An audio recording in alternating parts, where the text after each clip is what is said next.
അടുത്തിടെയായിരുന്നു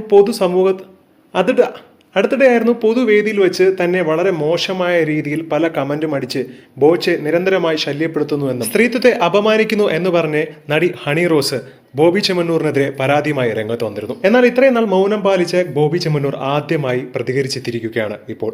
മഹാഭാരതത്തിലെ കുന്തി ദേവിയോട് ഞാൻ ഓർമ്മിച്ചിരുന്നു, അത് ശരി തന്നെയാണ്. ആ സമയത്ത് താരം ഒരു പരാതിയും പറഞ്ഞില്ല. ഇപ്പോൾ എന്തിനാണ് ഈ കേസ് കൊടുത്തതെന്ന് എനിക്ക് അറിയുമില്ല. തെറ്റായ ഉദ്ദേശമൊന്നും എനിക്ക് അന്നില്ലായിരുന്നു. കുന്തിദേവി എന്ന് പറഞ്ഞാൽ അതിൽ മോശമായ കാര്യമൊന്നുമില്ല. കുന്തിദേവി എന്ന് പറഞ്ഞതിൽ ദ്വയാർത്ഥമുണ്ടെന്ന് നടിയുടെ പരാതിയിൽ പറയുന്നുണ്ട്. ചടങ്ങിൽ വരുമ്പോൾ താരങ്ങളെ ആഭരണം അണിയിക്കാറൊക്കെയുണ്ട്. പല പ്രാവശ്യം ചെയ്തിട്ടുമുണ്ട്. മോശമായ കാര്യമാണെന്ന് എനിക്കോ ഹണിക്കോ അന്ന് തോന്നിയിട്ടില്ല. പിന്നെ എന്തുകൊണ്ടാണ് പെട്ടെന്ന് പരാതി കൊടുക്കാൻ കാരണമെന്ന് തനിക്ക് അറിയില്ല എന്നാണ് ബോബി ചെമ്മണ്ണൂർ പറയുന്നത്. തെറ്റായ വാക്ക് ഉപയോഗിച്ചിട്ടില്ലെന്നും ഹണി റോസിന്റെ മാനേജർ എന്റെ മാനേജറോട് സംസാരിച്ചിരുന്നുവെന്നും ഇഷ്ടമില്ലെങ്കിൽ ഇനി അത്തരം വാക്കുകൾ താൻ പ്രയോഗിക്കില്ല എന്നും താൻ പറഞ്ഞിരുന്നു. പറഞ്ഞ കാര്യങ്ങൾ താരം തമാശയായി എടുക്കുമെന്നാണ് ഞാൻ ആദ്യം കരുതിയത്.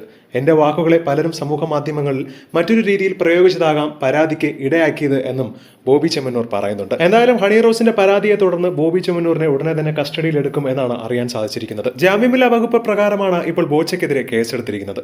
എന്താണ് നിങ്ങൾക്ക് ഇതിനെക്കുറിച്ച് പറയാനുള്ളതെന്ന് താഴെ മറക്കാതെ കമന്റ് ചെയ്യുക. ഒപ്പം ഈ ചാനൽ മറക്കാതെ ഒന്ന് സബ്സ്ക്രൈബ് ചെയ്ത് ലൈക്ക് ചെയ്യുക.